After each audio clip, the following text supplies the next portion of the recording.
My mom died of cancer and it tore me apart. Hi, welcome to my YouTube channel. My name is Brian and this is the Ivy Cancer Podcast. The death of my mom had inspired me to interview people with cancer or who have been affected to help spread awareness. The broader my subscribers are, the more people will be motivated to share their story. So if you come across this platform and you would like to help me achieve this goal, please hit the subscribe button. It will be greatly appreciated. A video will be uploaded every Wednesday. Thank you. Yes, guys. So, our guest tonight, I will allow her to introduce herself. Hello, guys. Momo in the building. Momo. My Welcome, name is Momo. Moesha. Thank you for having me, cousin. Thank you for having me. I thank you for joining as well. No I know problem, you most watch definitely. sometimes and I know work have you sometimes, but it is a blessing to have you tonight Yeah, no because, problem. it's about sharing and teaching and helping. So, True. Momo, how your day has been today? Um, has been good. Went to work. I did a little overtime. Came back, and prepared, to what you would say now, wind down and talk about the tragedy that happened to us, this year. So yeah. So you have to secure the bag, that's true. Yeah, of course. Of course. Remember Because Jamaica not pretty, so exactly. I Yeah. pay the bills and I give the fleeks. True, true. Yes, man. So tell me a little bit about yourself, Momo. We love that already. Of But course. Momo, normal individual, easygoing, go getter, respectful person, intelligence, love my family to the max 100%. Very hardworking. Yeah. Definitely. So which school you used to attend more as a child growing up? Well, as a child growing up, I leave my auntie, well, Ivy Forbes, that is. When I was 4 years old, I used to live with her. She's my mom, took care of me from a baby, even up until as an adult. So I left her side. When I was 4 years old, I went to Maypin to live, a place called Buckner, in Clarendon. I lived there from about, 4 years old, going up until 15. Right, so I used to attend basic school, Maypen primary, Maypen infants, then Maypen primary, and then I ventured off into high school where I attended Bustamante High. I stopped, well, I transferred in about, what year was that? I think it was about 2012, was it? One day a year, I don't quite remember. Um, to live with my father's side of the family in Portland. So I finished high school in Portland, Port Antonio High. That's my last high school. So you used to attend Port Antonio I. Mm-hmm. Okay. What was it like while growing up in Port Antonio? Blessed Bruce. Um, Port Antonio. Um, it's nice, but not so nice. I mean, I met my father's side of the family for the first time. It was okay, not like being used to them. More of so used to my mother's side of the family where I am always around them. But I got used to the culture. It's very beautiful. The rivers, the beaches, the food.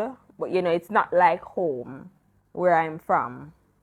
I visit Portland a few times Mhm. and I would say that I think I find it as a lovely parish. Mhm. Um I've never been to the ins and outs as much, but I think I love what I've Mhm. experienced there. So, um, Right. you can basically give us. an insight of what Portland is like. Not necessarily more of so because I didn't when I was living in all the only place I know you can call it Errol Flynn. It's like a park. It's a beautiful park, very big, spacious places to walk. There's also a little beach over the other side. We call it Bikini Beach. There is food. There is a little thing. What's it called again? It's like a little mall. But I'm mostly in the town, so not more so in the country area.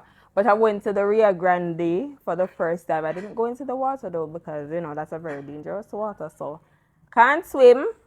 So I intend to stay at the shore. But it's a very beautiful parish, What you say if to you go on a can't swim, little you don't cross venture. it. Right, right. Hmm. So would you say Portland is a tourist attraction? Yes, definitely. Okay, fair enough. Definitely. Want to go on an adventure? That's your place. Fair enough. So let's get into the meat of the matter. So basically, you're here when I reach out to you this week. Was it this week? To Yes. ask you to do an interview. You never hesitate. No, I wanted to do the interview as well. But I know you were busy doing a lot of stuff, so I know my time would come around eventually. Definitely. And I ask you because I know how close you were um, to my mom. And I also, I'm supposed to ask Jody as well, but I know she's a shy person. So Right, yeah. I'm giving her a little time. She's very shy. Yeah. So you made mention. So guys, for those who just joining, we're speaking to Moesha, and she's grandniece of my mom, and my mom helped raise her, and she was living with my mom up to four, basically, until she migrated to Portland. So we are here tonight to ask Mo to give us a little experience of her life living with my mom. As a child growing up, what was it like growing up with Miss Ivy? Oh my God. Don't let me start. Trust me. Very loving woman. Very loving. When I say loving, loving and caring. But not to mention the beaten. The beaten out of this world, let me tell you. So she Yes? used to love beat. What? Beat, man, beat. But you know too. You know such love to Of beat. course, first Especially hand. when your man misbehave. Things that you're not supposed to do, straight beaten. Yeah, Yes, first man. hand. First hand, but love to cook. Love her food. That's her specialty. Cooking and cleaning. That's her. Lazy people, she, she don't like that so much. From your lazy, you get her miserable. Things not done in the house, you get her miserable. Yeah, that's just her. Definitely so. Definitely so. So like, so you feel the wrath of her hands. All the time. Me and Rashika especially. Joanna and Brenna get away with blue murder, but me and Rashika, pure lick. Okay. Pure beaten. Yeah, pure beaten. Whereas we're the bigger ones that should be setting example, pure beaten. So all right. So you left her when you was at 4 years. Yeah, 4 years Like, old, yeah. so you came about again at what age you said it was? Well, initially, I would always come back. So during that time from 4 coming up to, young girl, teenage years, I would always come back for holiday. Hmm. Right. So there is never a place where I went other than where she was living. I always wanted to come back, to see her, my uncle, that's her husband, and my cousins, because they were all there. They practically lived with her, right? So when we link up, it was just awesome. Favorite cousins chilling, spending summer. Yes, that was that's what it was all about. The fun, the laughter, the jokes, looking forward to going to river, stuff like that. Okay. So fast forward in her being sick. Were you there when she's just feeling starting to get sick?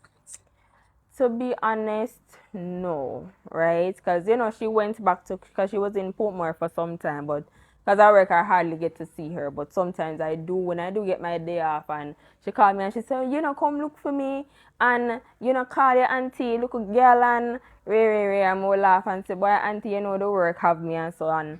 I'm go look for her, so when I go look for her, she glad to see me, and we do a regular routine, sit down and chat, and we laugh, and so but she went back to country, and I saw her the December, right? So December of she's what year it was? this last year. That's 2022. Yes. Okay.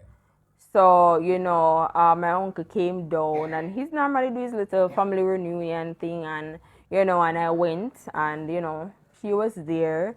But she was sick.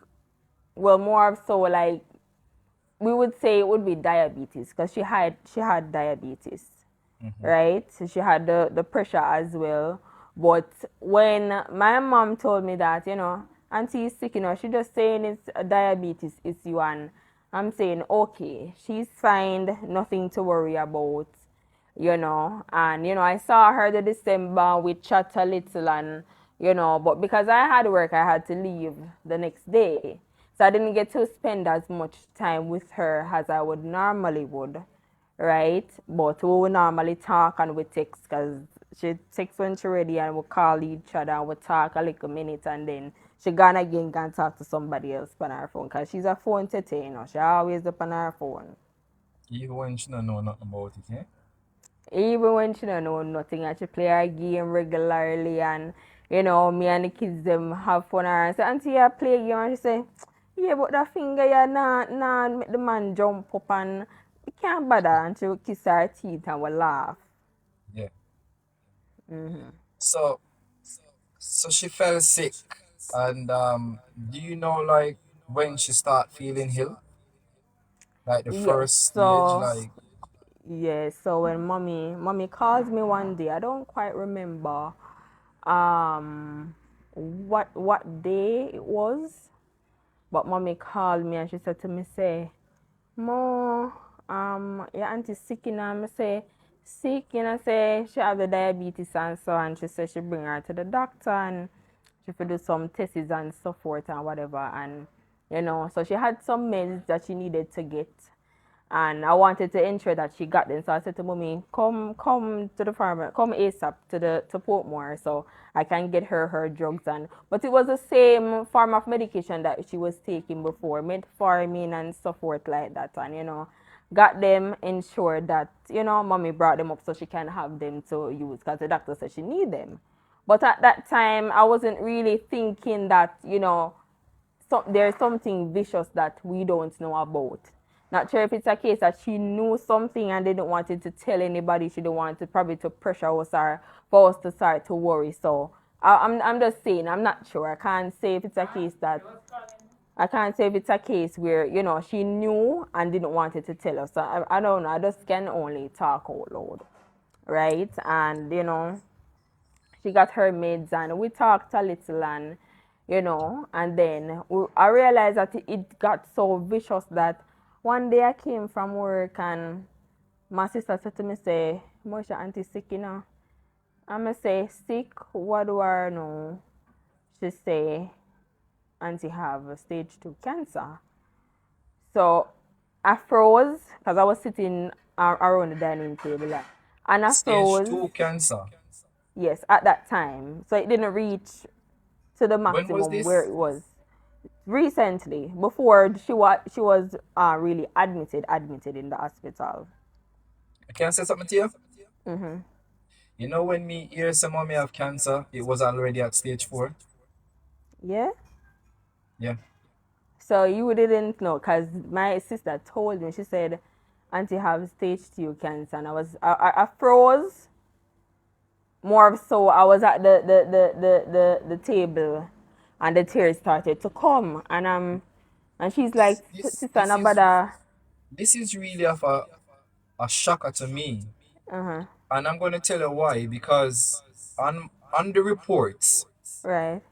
on the report that I got from the hospital, Mhm. it stated that she had stage 2 cancer. Mhm. However, she waited until death to get that report Right. because I was the one who got that report from the hospital. Yes, I remembered. She went there several times and didn't got it. Mhm. So I can remember when she admitted in Linstead Hospital Mhm. and they sent her home Right. saying that some infection from her ears Yes, that's I'm affecting aware of. her Mhm. stomach. Right. So Right. when you telling me stage 2 now, it's totally of a shock to me because I was ranting. I was like literally behaving some form of way because I was upset with the hospital because I'm saying to myself, Mhm. if I had knew that she had stage 2 cancer when Mhm. she got this result, we could have done something about it. Right. So for this come out to me now, Mhm. it's really a shock to me because I knew that she have cancer at stage 4. Mhm. And this was in January of this year when I spoke with the hospital that Mhm. she admitted into. Right. So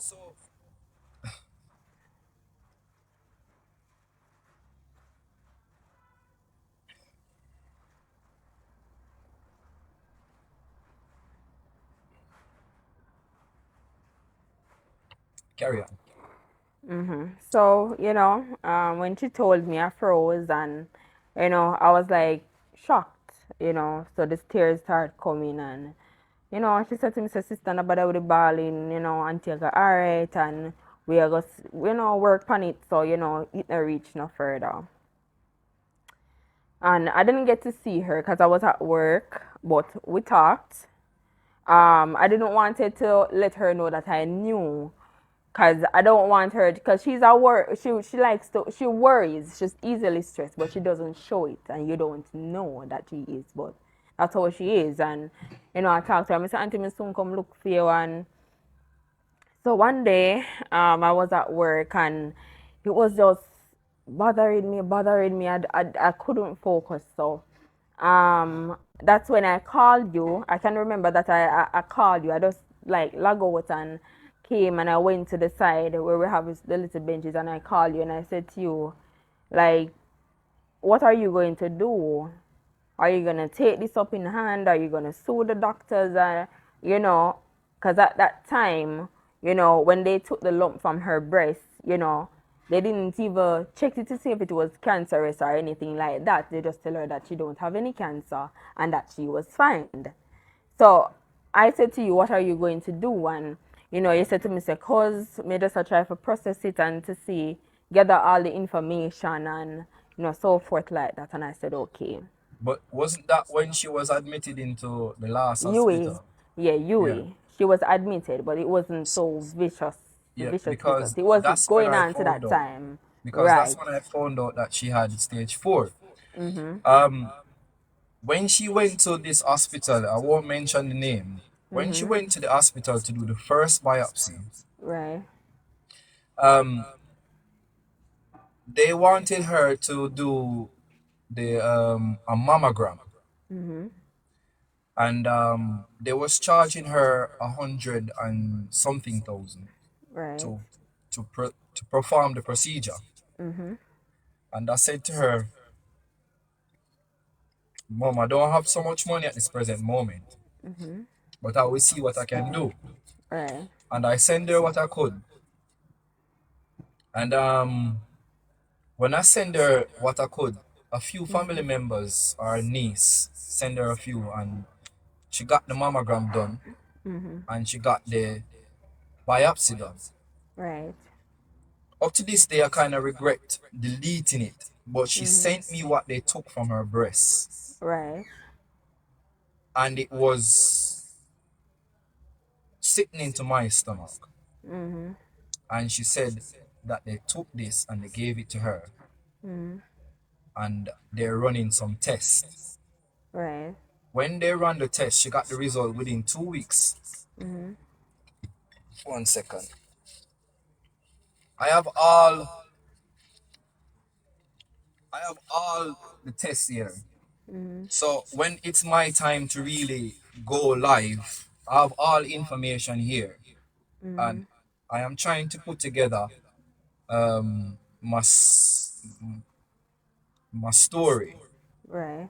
But it's kind of been difficult because each time I I I I took up my tablets to write my story, it gave me an emotional breakdown. Right. So it's kind of a bit difficult for me to really come and speak my part, but I am working on it. Right. But when she got that test within 2 weeks' time,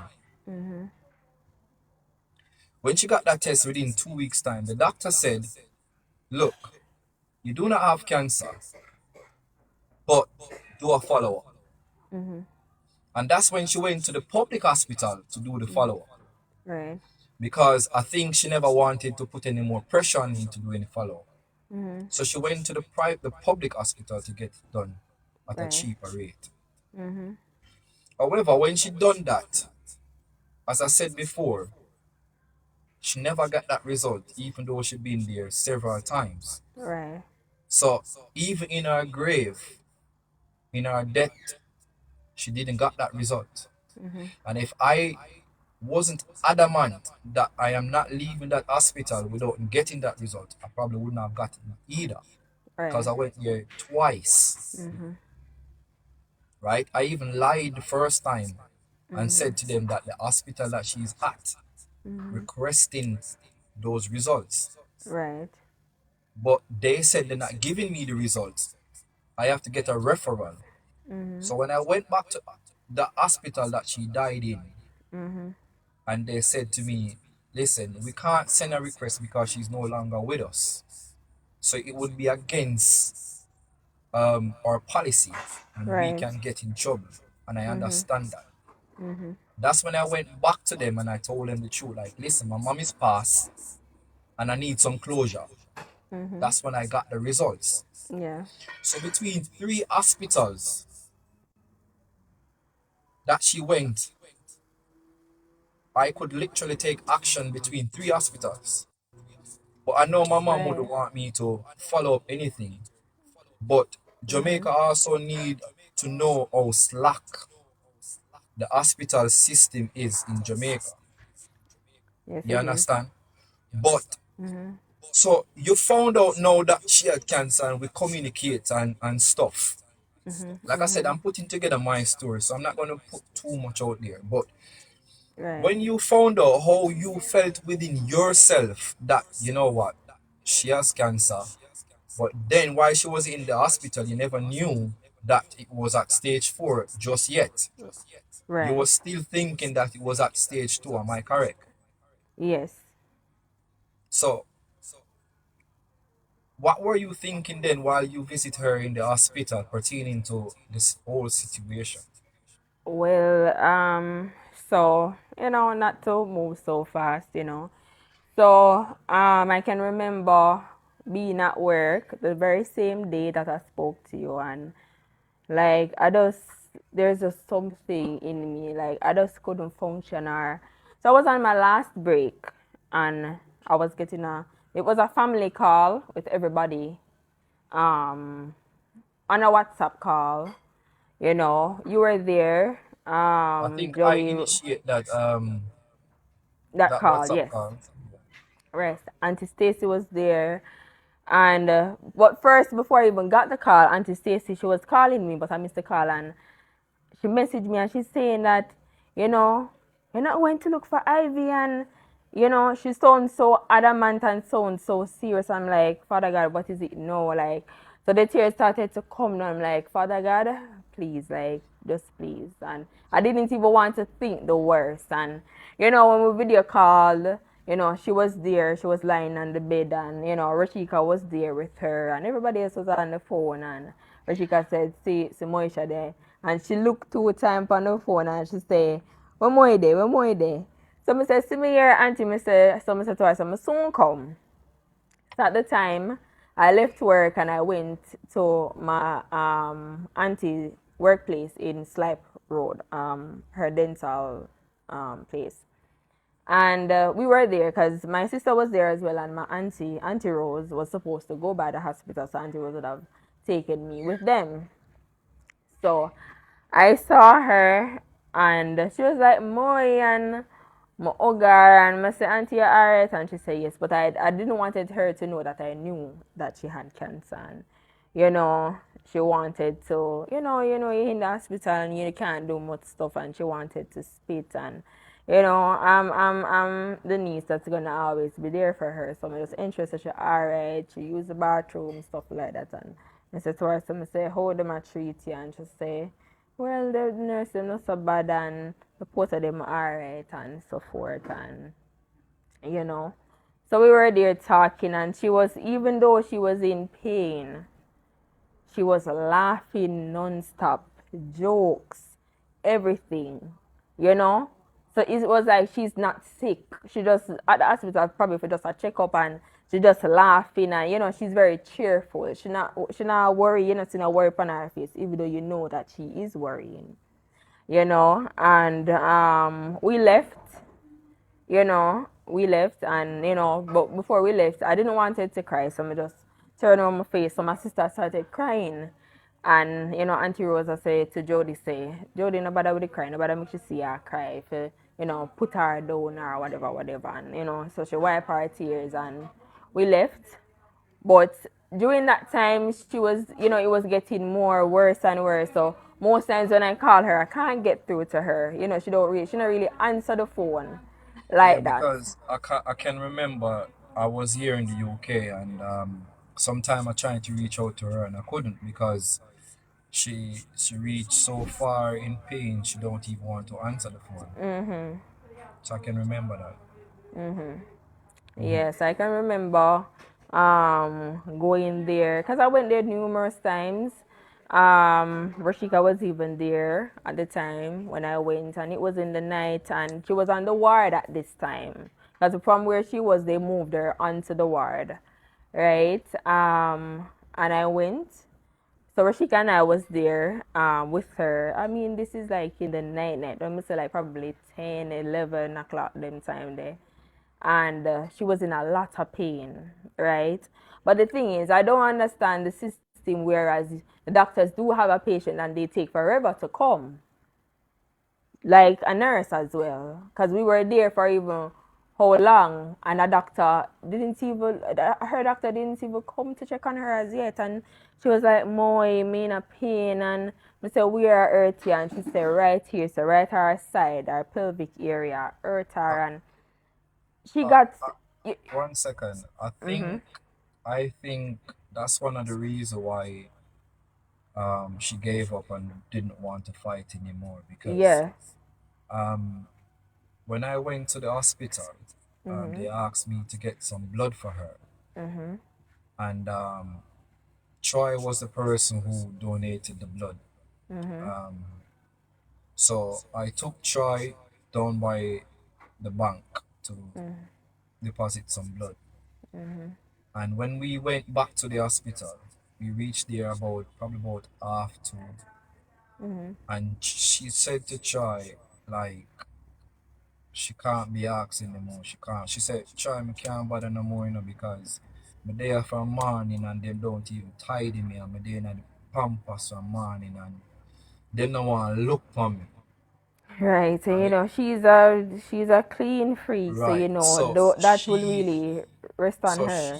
I think that's one of the reasons why she couldn't be asked to fight anymore, because she wasn't getting the proper treatment as she should. And the Right. funny thing, that hospital is so expensive because it's a private hospital, and it is so Right. expensive. Right. But yet still they do not treat the patient as they should. Right.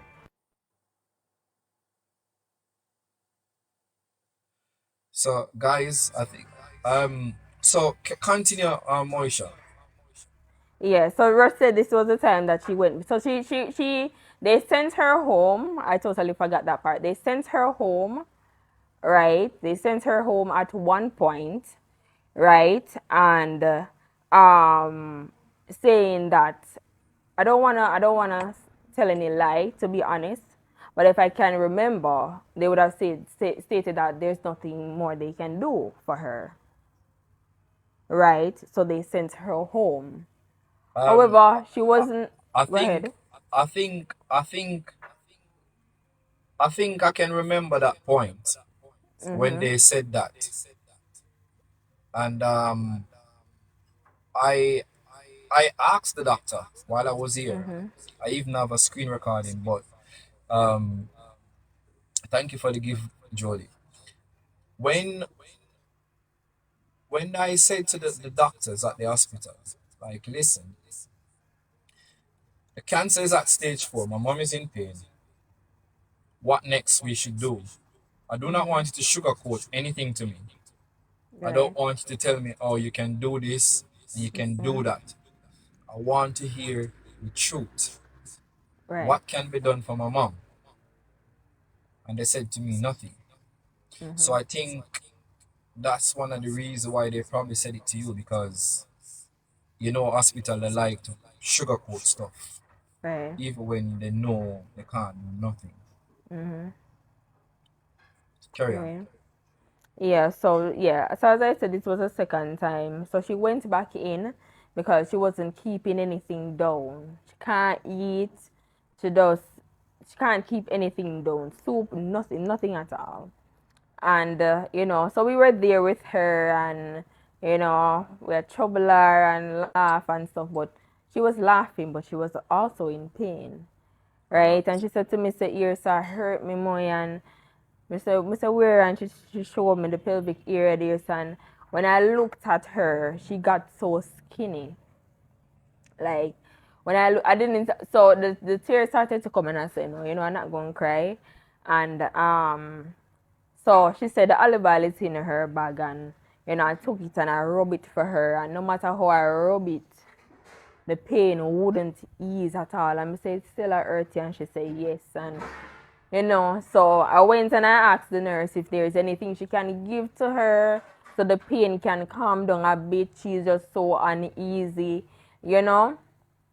And the nurse, I think her doctor came at that point, and she took some blood, and what else she did? She took some blood from her, and she gave the blood samples to Russia and tell her to bring it up to the. I don't remember where she told her to bring it, but I was there with her, and you know, so I was there with her till Rush came back, and so it was getting late now because it's like 1, 2 o'clock. No, and I have work the next day. So Rush come back and I said to Rush, Mr. Rush, I leave now, and thing. And so I said to Mr. Aunty, I go, and hug her, I kiss her, and I said, I love you, and she said, love you too. And, I left.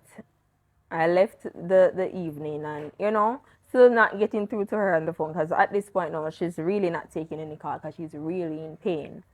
But I can remember one Sunday, right?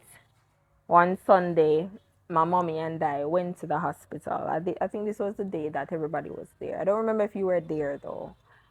And she was supposed to go down to the radiology place. I don't quite remember. But they took so long to come for her, right?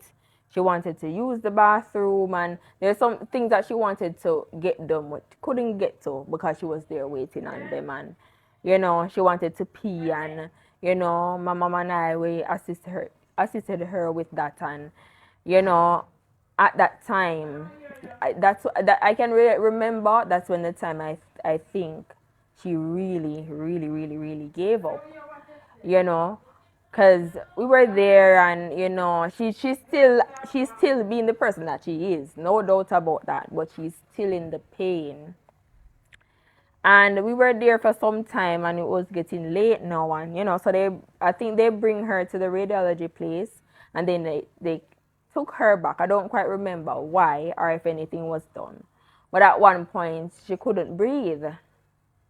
So they have to give her oxygen and so forth, and so she was there, and she was calm a bit and lying down, and she closed her eyes, but you know she wasn't sleeping. And I'm about to leave, and I hugged her, and I told my cousin to video this moment. I told her, I hugged her, and I kept on and I'm not sure if you know that video that I keep posting. I kept on kissing her on the cheek, and she wasn't able to talk really, but I said to her, I love you. And oh, um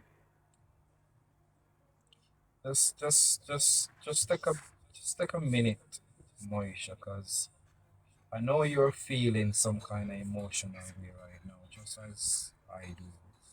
And just take a minute. Moesha, I don't know if you're taking enough breath and you want to carry on. You feel so. yeah, so I told her, love you, and I'm coming back to come and see you Friday, because Friday was my day off. um that was the last time I saw her, So, because hmm so, all right. So, the night she passed, the the second, hmm did you visit her the night before she passed? no, Okay. So, when she passed, how did you got the news that she passed? I was at the hospital. You was If at the you hospital. remembered, yeah, Yeah. if you So, remembered, I was there so, first. so, I was so shocked and traumatized. Like Yeah, so you when wouldn't I got the call, remember. when I got the call, it was like probably about, I would say like four, 4 in the morning, or after 5, going Yeah, past 5, me, something like that. around that time, because So, I can remember Cooley called me about 5 something and said to me that the hospital called Brian, say all the family member must come in and so forth. So may I tell you the honest truth, I don't even bed I that never did. morning. When I get That the morning, call, I, when I get the mm-hmm, call, I jumped out of my sleep. Well, mm-hmm, what I was calling sleep, the little that mm-hmm, I was getting. I jumped up, right, mm-hmm, and immediately my heart started palpitating. Like, me no see the phone yet, you know. right, Me no look on the phone just ring, and my heart start palpitate like so fast. I could have literally get an heart attack. mm-hmm, And when me get the call, it was Sanja who called me, right, and she said to me, the hospital said we should gather the family and come. mm-hmm, Me no know what to think. Me right, start think all kind of things like, me I try my best for not think the worst, mm-hmm, but while me I drive, me even call her husband and say, boy, vibes. Me just get a call from the hospital, you know. mm-hmm, And me no know what them I gonna tell we say. mm-hmm, And them I say, boy, just keep positive. Just think positive. Yo, we not think no negative. mm-hmm, And I say vibes, me not try to think nothing negative, you know. But mm-hmm, in situation like this, mm-hmm, when hospital call you, mm-hmm, I feel like them I gonna say to we say, she have this amount of time to live. That's right, how me did I think, mm-hmm, you know? mm-hmm, But driving to Papine, it was a bit of confusions. What if? And all of these emotions just a beating on my head. Right. So you and I get the message the same time.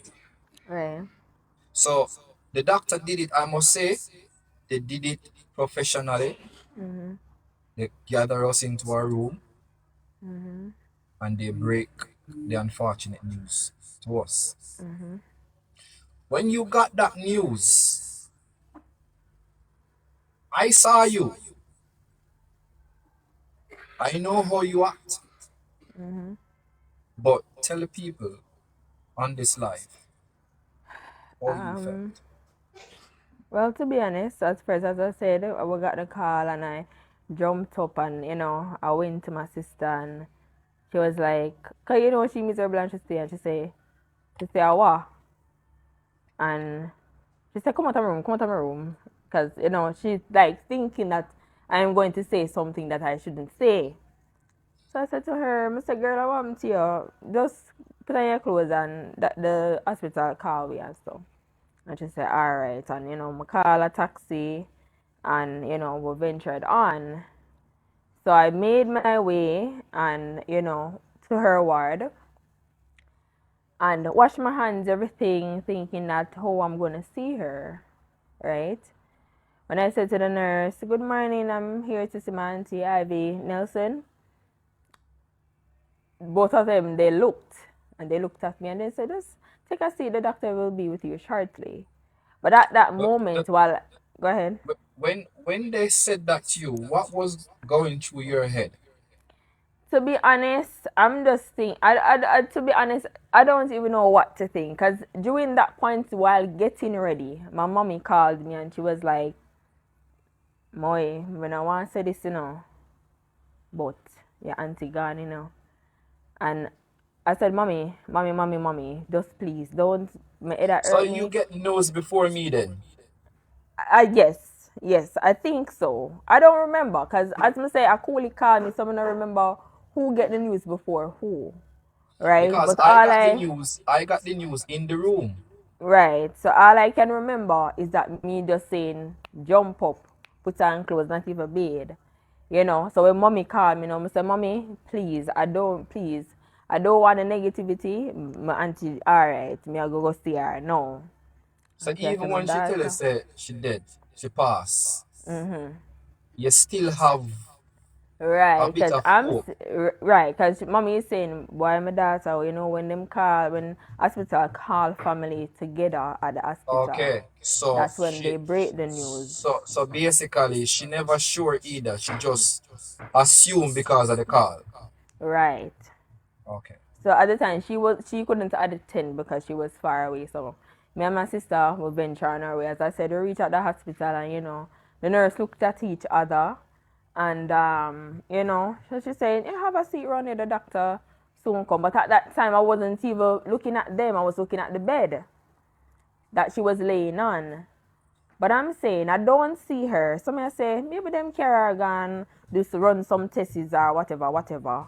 But I still looking on the bed and my sister, she started going now, cause like she ready to get upset now. So she went outside and I sat there and like I said to me, say, sister, come, cause auntie not there and it's like me know say something wrong, like me know say my auntie, so she start get agitated and same time Auntie Vern come and like mommy call me back and say, my daughter, me feel it, so my auntie not there no more and so I said, mommy, don't bother with that negativity.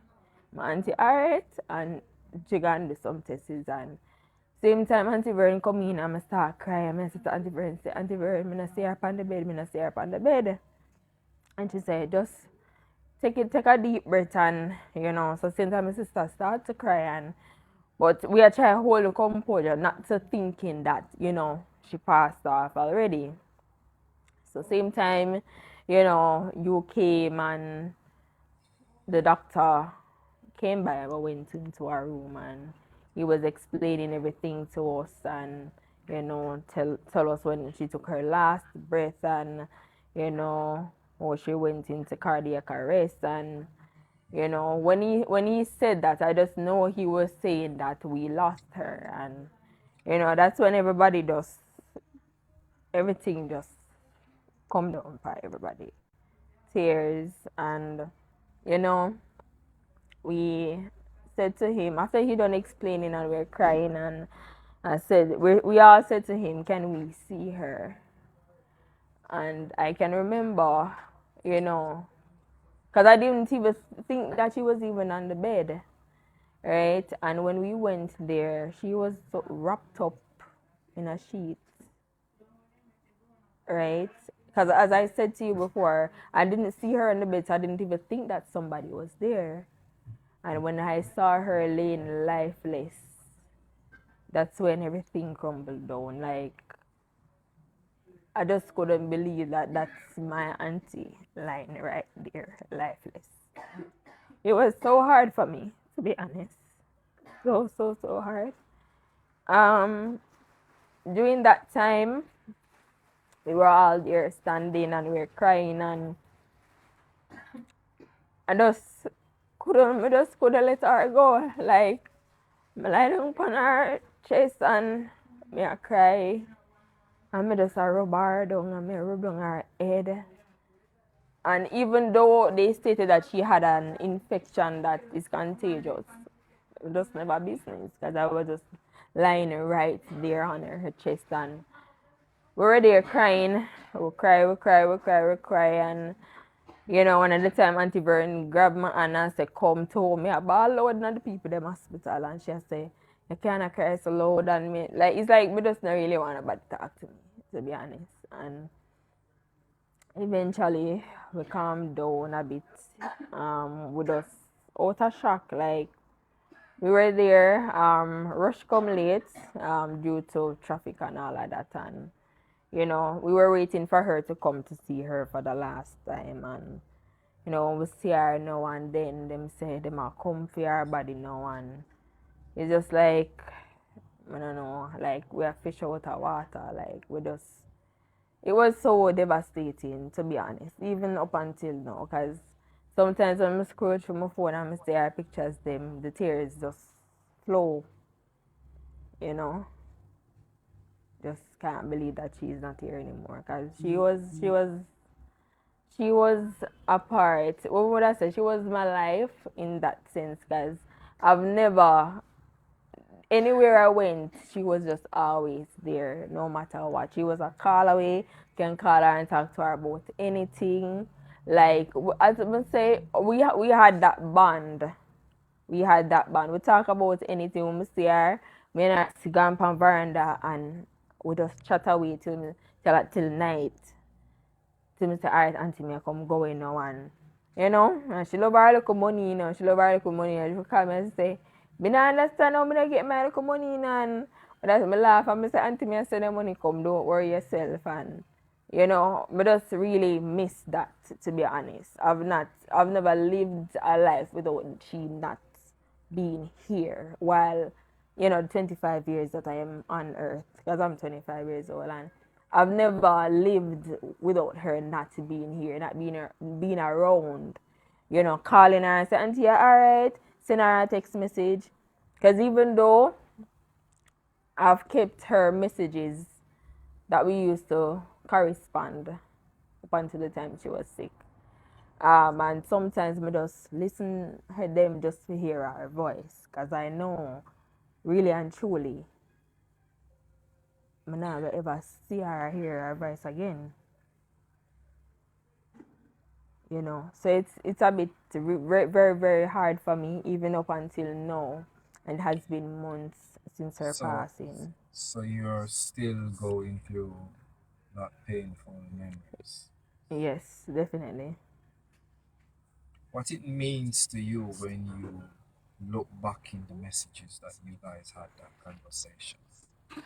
Oh God, like it just means the world to me, you know, knowing that I can hear her voice, but not hearing it, because it's not really the live voice that I'm hearing that I want to hear, but in some sense I can hear her voice, because it's she sending me the voice note, or she sending me the text message. Or sometimes we will send her, because I can remember last Christmas, we send her, I said, my niece, you know, we don't really celebrate the Christmas thing, but, thank you, and, we chat little and we laugh little, and, I liked hearing that. Knowing that she's not here, I can hear that. Knowing that, Auntie sent me this, I have that to cherish. You know, this week I took my phone up and I was going through my gallery and I saw a picture of me and her and kissed her on the cheek. Yes, I can remember. I took that photo. And looking at that picture and remembering the bond that me and her shared. And the funny thing, that photo, I took that photo of you too when we were at her sister's funeral. Yeah, yeah. So I too go through messages, but I tend to break down a lot going through those messages Yeah. because me and my mom, as a child growing up, I never had the open relationship with her until I reached adult stage. I could say Yeah. certain things to her. At teenage, I couldn't speak to my mom about girlfriend at the age of 50. When my mom first found out that I was that way active, my mom literally blew her mind. And to know that when as an adult I have that relationship, it is something that I value till now. I remember when my grandma passed, I was probably eight, about 8 years old. And I said to my mom, Mom, I would rather to die before you because if you pass before me, I wouldn't be able to live with myself. And she said to me, No, I'd rather to go before you because I couldn't live with myself. Yeah. You know, I'm going to share this with you guys. I'm the only child for my mom. And before me, my mom had a set of twins and they passed before 1 years old. My mom had a child after the twin and that child passed. After me, when I was 2 years old, this lady wanted to get through to my mom, my dad, and as what some people would say, they said spirit for the person, and that spirit caught me. And my mom was outside washing, and she heard me scream, and she rushed come inside, and that lady stood over me, and my mom rushed and picked me up, and my mom asked her what she was doing, and she said she was just checking on me. Up to this day, my mom never knew what she had done to me. Right. But my mom said I start fuming frogs. And she run to call my dad. And my dad, as they would say, raised up that woman. But my mom took me to the hospital and she started praying. Because my mom is a prayerful woman. And she prayed for me. And then I think I stopped crying stopped forming frat, and my mom moved from that place. When I was 12, 13, when I was 12, 13, my mom got pregnant, and I always wanted a brother. Even though my dad had kids outside, I Mm-hmm. always wanted a brother for my mom. And my mom got pregnant at that time, and she got a son. And I was so excited and I was so happy that I'm finally getting a brother. 2 weeks before my mom to deliver, she felt the baby stop moving, and she was worried because she wasn't feeling any kicking, anything. So she went to the hospital and they admitted her same time. In the evening, I was getting ready to go to visit her, and I was excited because I thought, oh, my brother is born. Mm-hmm. I'm going to see my little baby brother. When I went to the hospital, I saw my mom sitting up in the bed, and my aunt was next to her. And the face expression tells me everything. And just like how my mom was in the hospital trying to pretend as if she was okay, that's what she was doing that same evening, pretending Mm-hmm. as if everything was okay. But then I realized something was wrong, and I asked, where is my brother? And that's when I was told he didn't make it. I say that to say what my mom always said to me, that I am a gift from God Mm-hmm. to her. I was born a few hours after my mom's birthday. So every year I will be celebrating my mom's birthday and my birthday, but sadly without her. So the pain I am feeling with the loss of my mom is is so so much painful. But I am not going to take the interview from you because I'm really getting emotional. Mm-hmm. So I want you to continue with your story. And I'll leave my story until I can manage to. Mm-hmm. But before, guys, I just want to say thank you for everyone that joined the live. And for those who are just joining, I'm speaking with Moesha, my mom's grandniece. She's telling her story and the impact how cancer affected her life.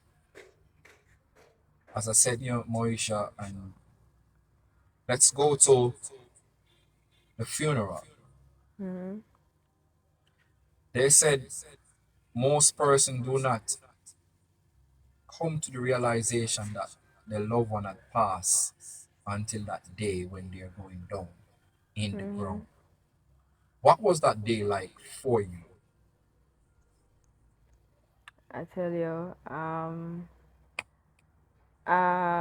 when Joanna messaged me and she said to me if I'm going to take part in the funeral, I said to her, Joey, honestly, I want to, but I don't know. Because I'm not at that space yet to really come to the realization that Auntie's no more, you know? But I said to her, I'll think about it and I'll let you know. And before I even tell her that yes, I want to, I started to think, what am I going to do? You know? And it just came to me. I'm gonna do a remembrance So I even started writing it before I even tell Joanna that I'm going to do it. And before even finishing everything, I sent her a snip and I said to her, read this. And she said to me, I'm leaving out one more thing. And I said, what's that? And she said to me, say, you remember the time when Grandma told us, don't go river? I will left the yard, I will go river, don't go fall in. I'm going to say yes.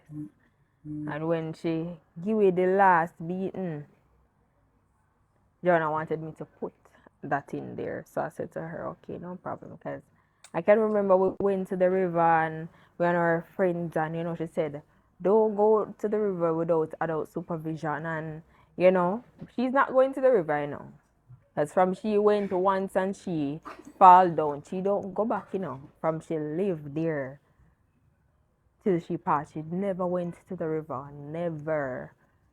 So it was just only us and maybe some of our family members when they come from different parts of the world. We go to the river and enjoy ourselves. And she went to Linstead, and we went to the river. We said we will come back before she come. Anyways, we enjoy ourselves and thing, and then we hear Bikini, Moesha, Rashika, Joanna going kill on the lake. And we hear and we say, hey. So we have get beaten. We say, we could come ready. So at the time, we were, because there is a section of the river we call deep hole. There's a bath and there's a deep hole. You can't swim because the bath you can't really swim. But down a deep hole, you have part where you can swim and jump off a rock and, jump in the water. And we say, come, and we get ready. And we are go up now and we are watch to see which part she there, But when she stand up in the road with the piece of switch, it's like nobody don't know which part to take for run from her, And everybody there, nobody not pass her, Nobody not pass her. I say, it's the first time ever I go at the front. Because I always push she at the front to get the lick, And she tell Joanna and Abby, say, uno pass and go on because the bigger one, them will not follow. Bigger one, them will not follow. So uno go on. Uno not get no lick. So me, Rashika, and it was Shantae, I think. I don't remember if Sham was there at the time. And so I said everybody, I said like nobody now move knowing and the later. I was serious at the later. The liquor got at. So me say, you know what? Me say, alright, me I go front. And she use the switch and she goes so whap. Power drive foot there when you look, you all of the whip mark, the power foot. Why not me telling us if you don't go river, I'm still got the river and thing. Serve And right. serve right. And we'll go up now and everybody start laughing, from down at the shop because everybody see the look how wheel them power foot, the look how white mark. Because when you be there in a lotion, it say your foot like a white.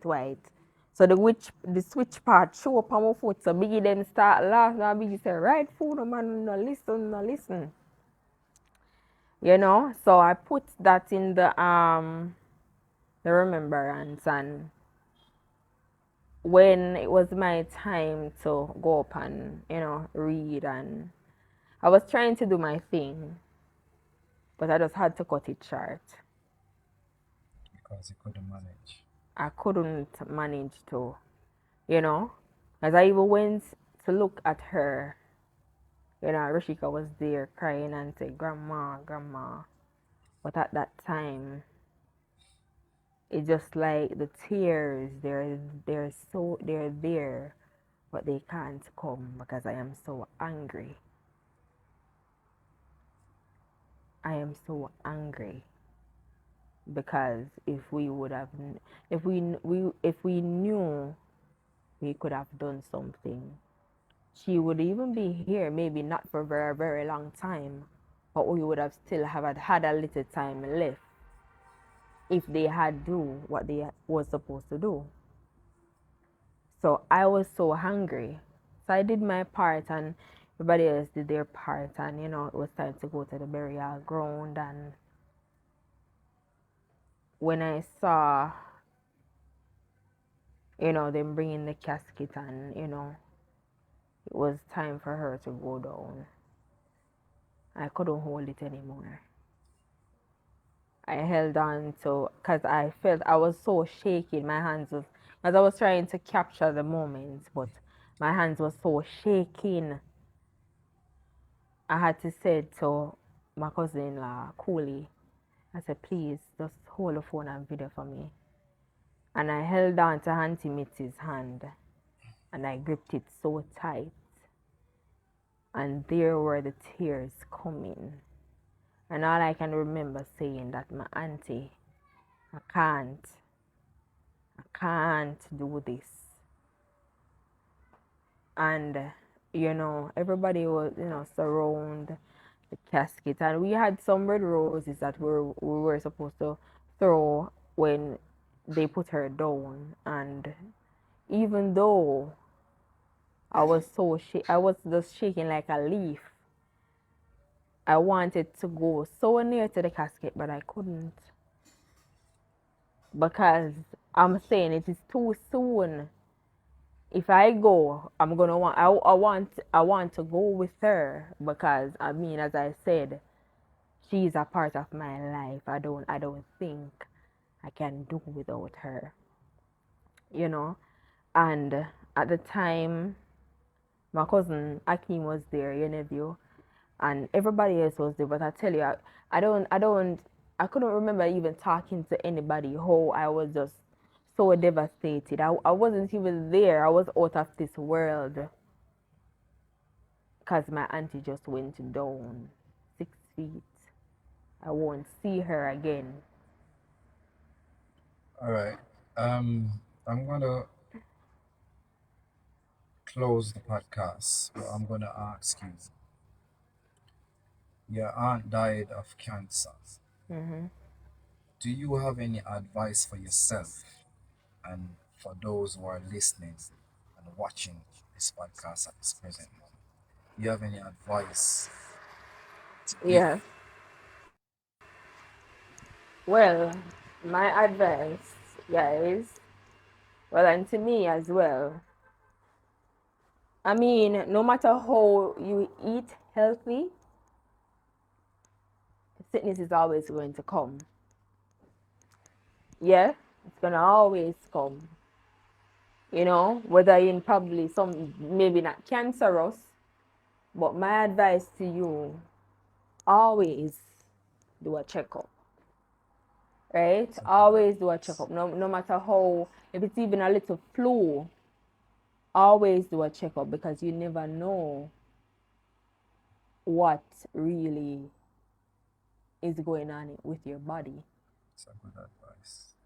You know, always, no matter what. Because I can remember, even I was working at a pharmacy, and there was this lady cleaning, and she was fun, she was jovial, and her name was Lisan, right? And Lisan just she had a little flu, and she took sick.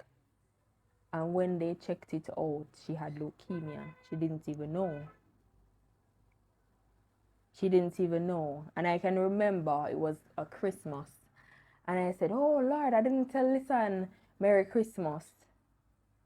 And when I messaged her Merry Christmas, the security came to me and said to me, have you heard? I'm going to say, hear what, Tamo? His name is Mr. Thompson. So hear what, Tamo? Lisan dead. And I was so shocked, because I literally just texted her Merry Christmas. She didn't even know that she had leukemia. She just had a little flu, and that was it. So I do encourage everybody, if it's even a little flu you have, get it checked out. And sometimes you have to be aware of the doctors that you see, because That's true. some of them just money grabber. That's true. They That's true. want you to ensure, say you keep coming back for insurance, say them a That's get true. your money. That's You're true. not gonna be able to trust everybody or trust every doctor, but insurance is a very good doctor And with that that said, I somebody. would say take second advices. Don't just Exactly. stick to one. Exactly. All right, Moesha, I thank you for sharing your story tonight. It was very informative, very emotional, and I pray that you continue to gain strength. And have a good evening, guys, and enjoy the rest of your week. Thank you for joining. Yes. Bye.